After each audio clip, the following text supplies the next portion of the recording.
நடிகர் குணால் இந்தியாவோட ஹரியானாவில் பிறந்தவர். தமிழ் மற்றும் ஹிந்தி சினிமாவில் நடித்து பிரபலமானவர். இவரோட முழு பெயர் குணால் சிங் அப்படின்றது தான். 1999ஆம் ஆண்டு காதலர் தினம் அப்படின்ற திரைப்படத்தில் பிரபல பாலிவுட் நடிகையான சோலானி பிந்த்ரா கூட இணைஞ்சு நடித்து தமிழில் ஹீரோவா அறிமுகமாகி இருந்தார். இந்த திரைப்படம் வித்தியாசமான கதைக்களத்தை கொண்டிருந்ததுனால நல்ல விமர்சனங்களை பெற்று வெற்றி அடைஞ்சிருந்தது. பாலிவுட்ல சோனாலி பிந்த்ரே புகழ் காரணமாக இந்த திரைப்படம் ஹிந்திலையும் டப்பிங் செய்யப்பட்டு நல்ல விமர்சனங்களை பெற்றிருந்தது. அடுத்ததா 2001ஆம் ஆண்டு குணால் மற்றும் சிம்ரனோட தங்கையான மோனல் இணைஞ்சு நடித்த திரைப்படம் பார்வை ஒன்றே போதுமே.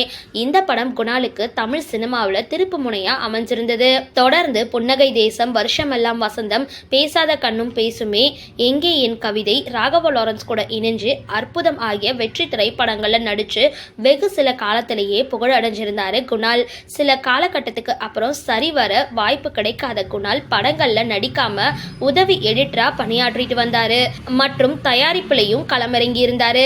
ஏற்கனவே திருமணமான தன்னோட மனைவியை விட்டுட்டு வேறொரு நடிகை கூட மும்பைல ஒரு குடியிருப்புல குணால் வசிச்சுட்டு வர்றதா சர்ச்சைகள் உள்ளானாரு. இந்த நிலையில 2008ஆம் ஆண்டு குணால் தன்னோட மும்பை குடியிருப்புல தற்கொலை செஞ்சுக்கிட்டாரு. ஆனா இவரோட மரணம் மர்மமா இருந்திருந்தது. அவரோட தந்தை ராஜேந்திர சிங் குணால் தற்கொலை செய்யல, யாரோ கொலை செஞ்சிருக்காங்க அப்படின்னு சொல்லி இந்த வழக்க சிபிஐ விசாரணைக்கு மாத்தி இருந்தாரு.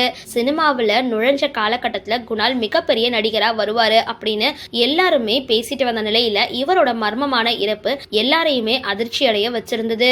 இன்னைக்கு வரைக்கும் அவரோட தற்கொலைக்கான காரணம் என்னன்னே தெரியல.